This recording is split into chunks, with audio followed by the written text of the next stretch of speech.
Hello everyone.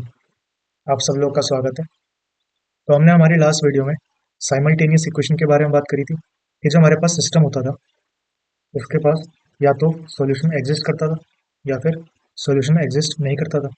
इस case को हम क्या बोलते थे कि ये नो सॉल्यूशन केस है। और अगर सॉल्यूशन एग्जिस्ट करता है तो हमारे पास में दो पॉसिबिलिटीज आती हैं कि या तो यूनिक सॉल्यूशन होगा या फिर हमारे पास में इन्फिनाइटली मैनी सॉल्यूशंस होंगे। ठीक है। जो हमारे पास में इक्वेशन गिवन थी वो कुछ इस फॉर्म में होती है। इसको अगर मैं लाइन L1 बोलूँ और इसको मैं लाइन L2 बोलूँ तो हमारे पास में यूनिक सॉल्यूशन कब आता है? जब ये दोनों लाइन एक पॉइंट पे इंटरसेक्ट करती हैं तो हम इसको बोलते थे कि ये यूनिक सॉल्यूशन होगा। ठीक है।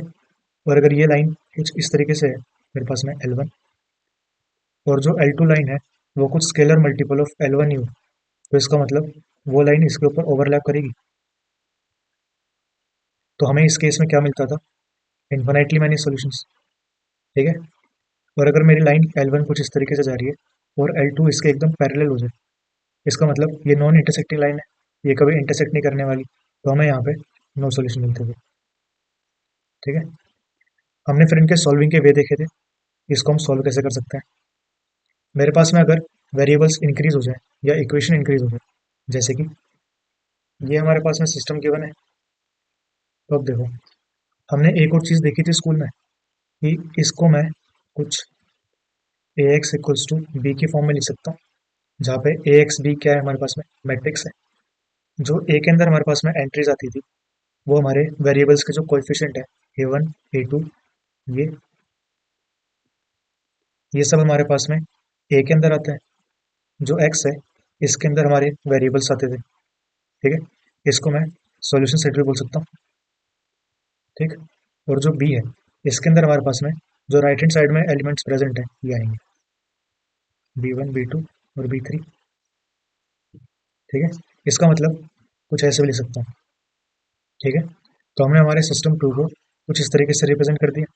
अब आप देखो ये मैट्रिक्स जब इससे मल्टीप्लाई होगी तो हमारे पास में ये फर्स्ट इक्वेशन आ जाएगी। ठीक है। और जब इसकी सेकंड रो इससे मल्टीप्लाई होगी तो हमारे पास में सेकंड इक्वेशन आ जाएगी। और जब ये तीसरी मल्टीप्लाई होगी तो हमारे पास में थर्ड इक्वेशन आ जाएगी। इसका मतलब मैं इसको ऐसे रिप्रेजेंट कर सकता हूँ। उसके बाद हमने कल एक और चीज़ के बारे में बात करी थी कि अगर मेरे पास में ए एक्स बी में जो बी है ये ज़ीरो हो जाए इसका मतलब जो हमारी इक्वेशन थी यहाँ पे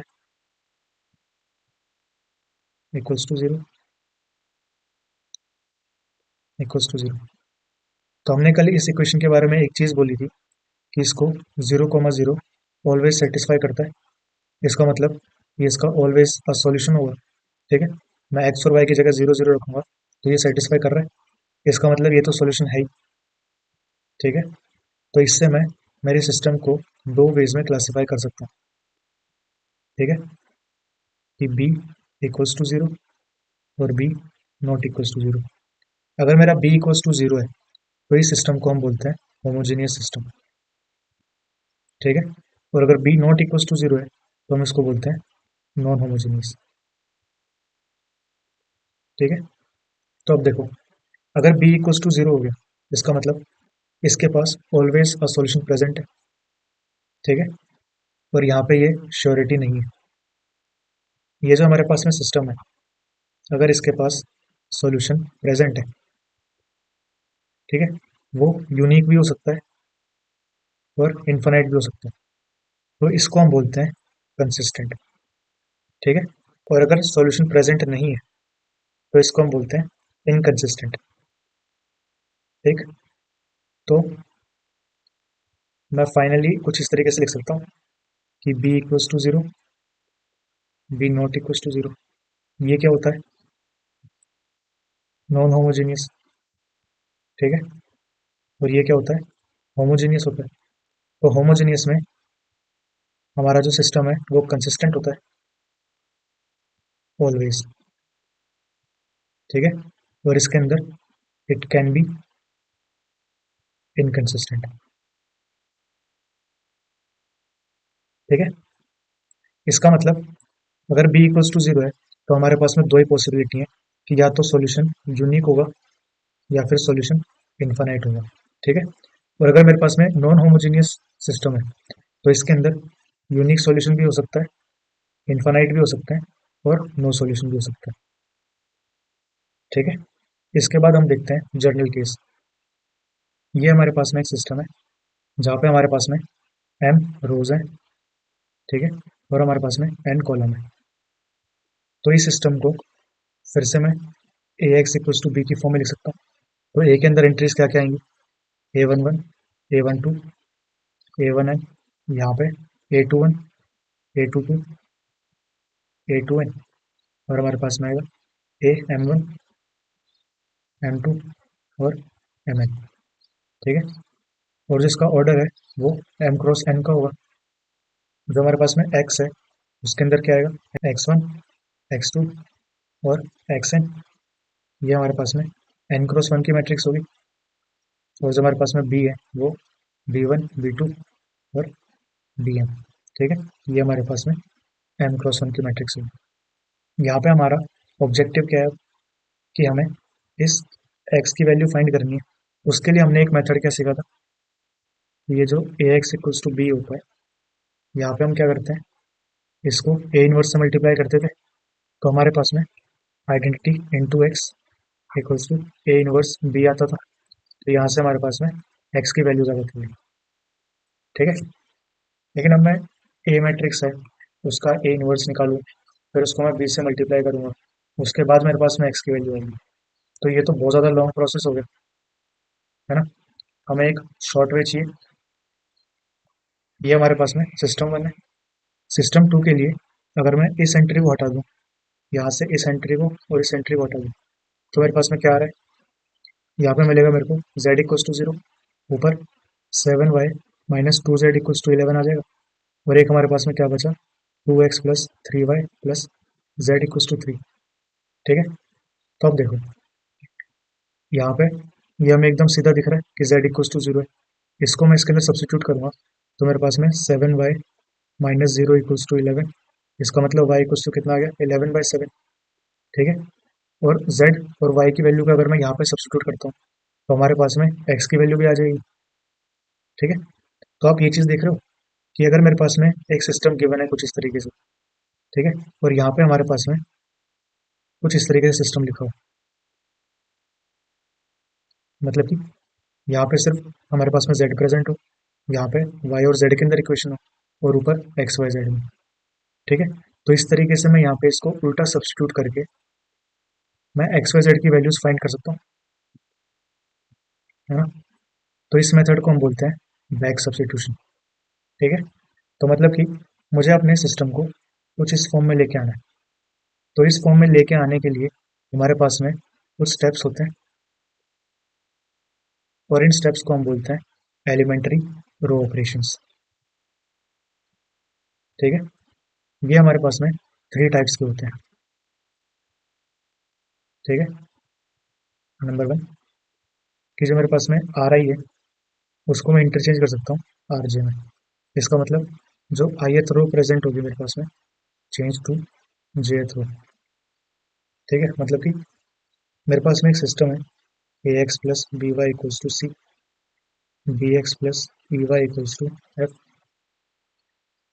जी X plus H Y equals to K. ठीक है, तो ये मेरे पास में रो 1 है, ये रो 2 है और ये हमारे पास में रो 3 है। तो मुझे ये बताओ, अगर मैं यहाँ से R1 और R3 को इंटरचेंज कर दूँ, मतलब कि यहाँ पे मैं पहले R3 लिख देता हूँ, फिर R2 लिखूंगा, फिर R1 लिखूंगा, तो क्या हमारे सिस्टम का सॉल्यूशन चेंज होने वाला है? नो चेंज ना इन सॉल्यूशन। ठीक है, तो अगर मैं रो 1 को ऊपर लिखूँ या रो 3 को ऊपर लिखूँ, मेरे पास में सॉल्यूशन में कोई फर्क नहीं आने वाला।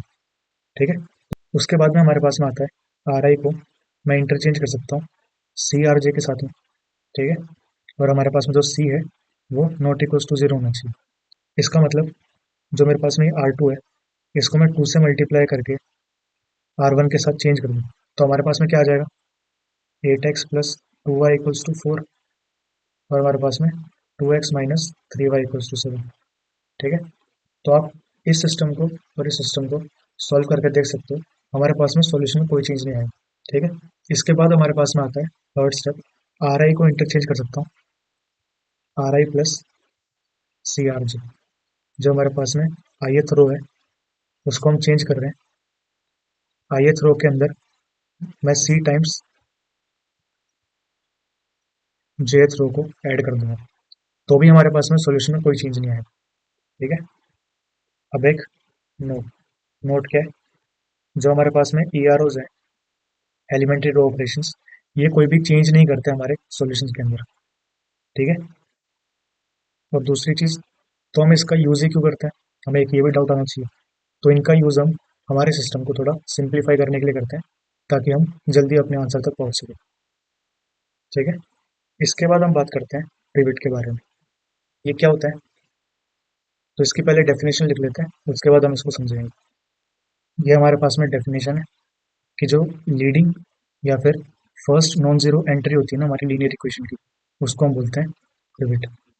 फॉर एग्जांपल, मेरे पास में एक सिस्टम गिवन है, 3x minus 2y plus 7z equals to 3, और मेरे पास में 0x minus 1y plus z equals to 4।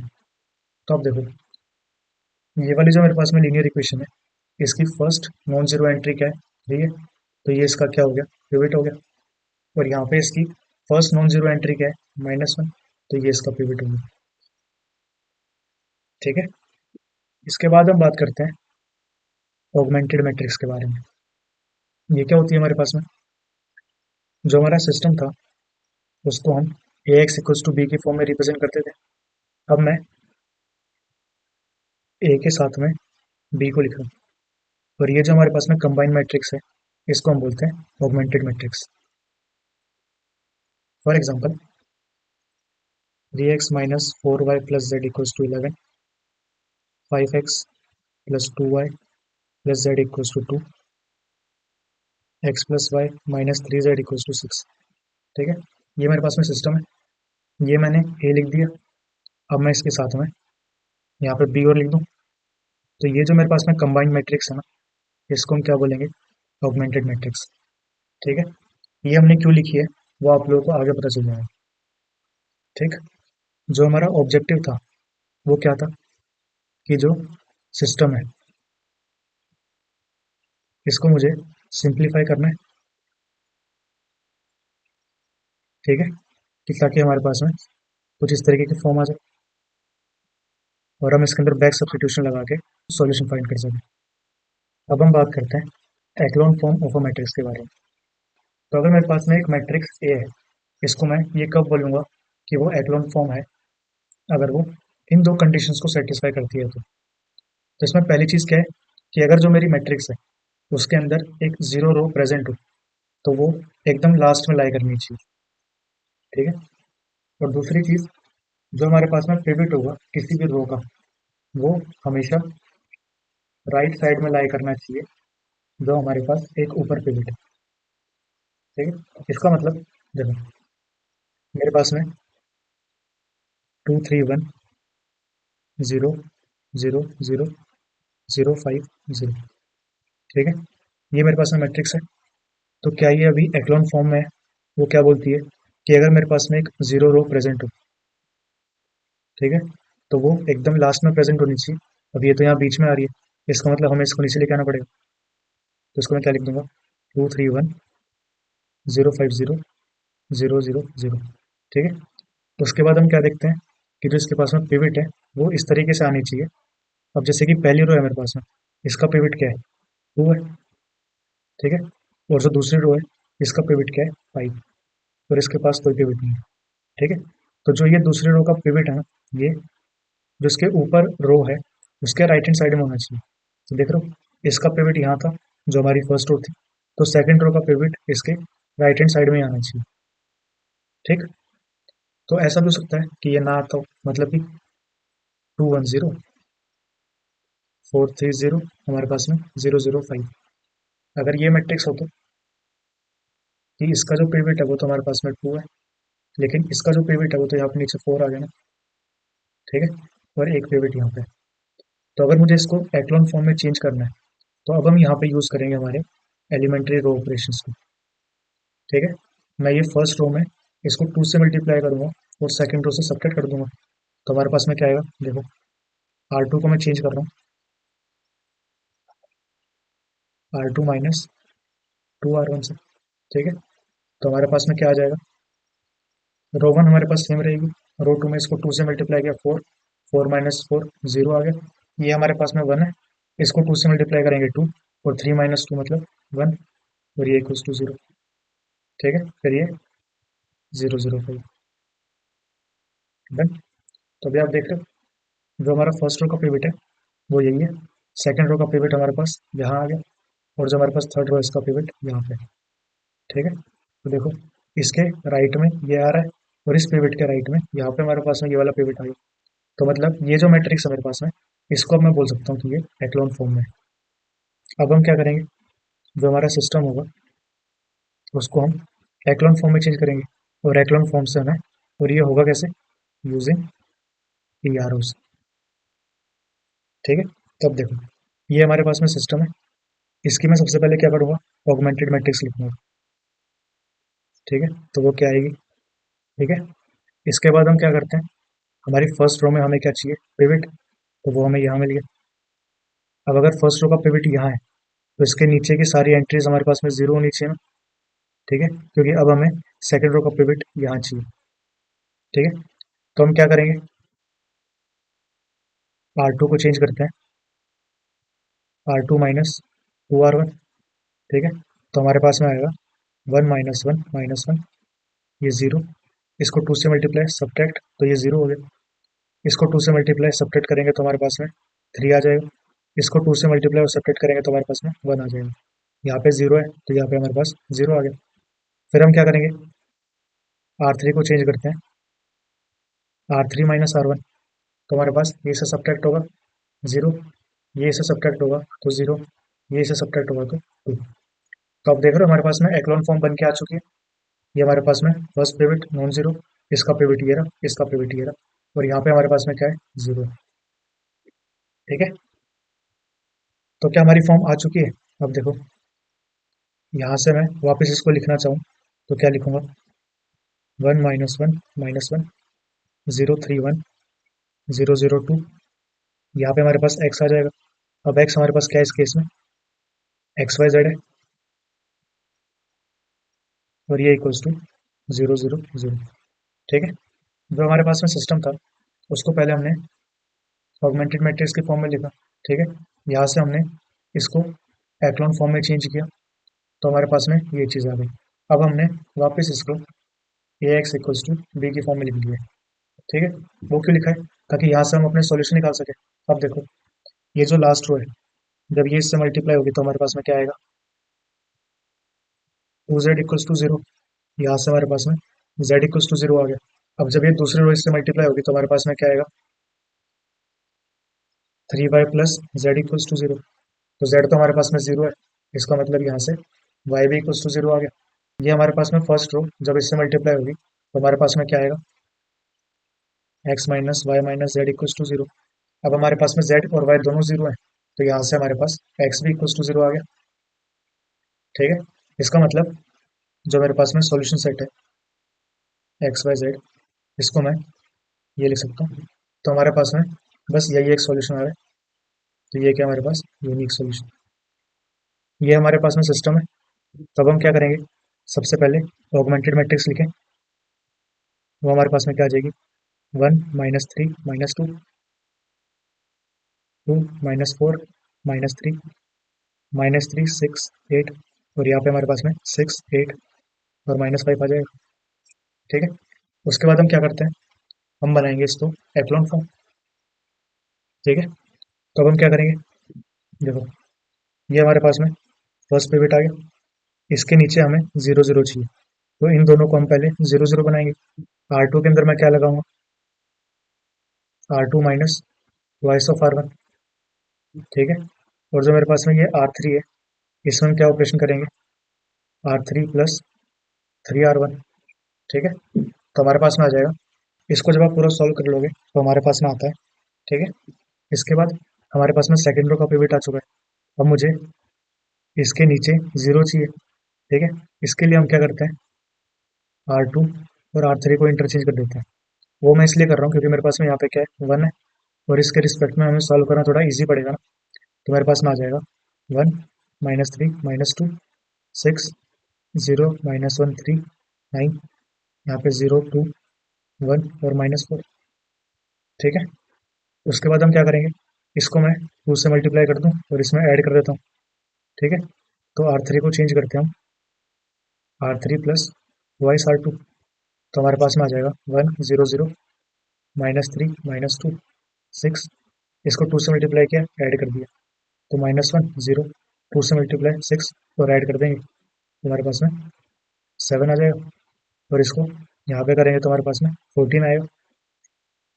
ठीक है, तो ये हमारे पास में क्या आ गया, एक्लॉन फॉर्म आ गई है। फिर हम क्या करते हैं, इसको मैं लिख देता हूँ ऐसे। ठीक है, उसके बाद हम क्या करते हैं, ये देखो, जो हमारी थर्ड रो है ये इससे मल्टीप्लाई होगी, तो हमारे पास क्या आएगा, 7z = 14, मतलब z = 2 आ गया। फिर हम क्या करते हैं, रो 2 को मल्टीप्लाई करेंगे तो हमारे पास में आएगा -y + 3z = 9। z की वैल्यू क्या है, 2 है, तो ये रख देंगे, हमारे पास में आ जाएगा 6। यहाँ से हमारे पास में y = कितना है, -3। ठीक है, उसके बाद हम फर्स्ट रो को रखेंगे, तो हमारे पास में इक्वेशन बनेगी x - 3y - 2z = 6। ठीक है, यहाँ पे y और z की वैल्यू रख देते हैं, तो हमारे पास में +9 -4 = 6 आएगा। इसकी वैल्यू 5 दिया गया, तो हमारे पास में x = 1 आ गया। ठीक है, तो मतलब जो मेरे पास में सॉल्यूशन क्या आ रहा है, 1 -3 और 2। ठीक है, ये हमारा सॉल्यूशन हो गया, और ये क्या है, यूनिक है। ठीक है, तो आज के लिए बस इतना ही। अगर आप लोग कोई भी डाउट हो तो वो आप नीचे कमेंट सेक्शन में लिख सकते हो। Thank you so much and have a nice day.